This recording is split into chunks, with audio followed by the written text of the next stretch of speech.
Hey folks, welcome to the complete walkthrough of my track King of Thebes. Some of you wanted me to break down the project, so here we are. This is going to be a multi-part series, and by the end of it you should be able to make something like this.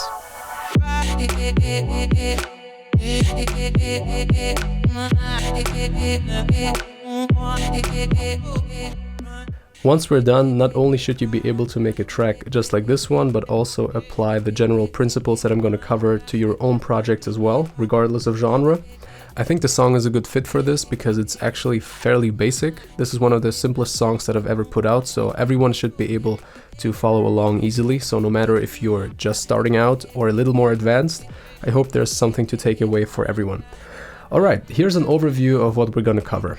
First of all, before we get into any of the technical stuff, we have to talk about order. What I mean by that is how to manage your projects both on a micro level, so within the project file, and on a macro level. So how do you organize your entire music project so you become more organized and essentially more likely to finish your projects, which in my mind is the most important thing you can take away from this. I will explain my system and walk you through the templates that I use to give you some ideas on how you can create your own, or you can just download mine and adjust it to your needs. Then we're going to talk about the concept of contrast and context. It is a bit abstract, but it is absolutely crucial to your understanding of the subsequent parts of the series, especially when we get to mixing and mastering.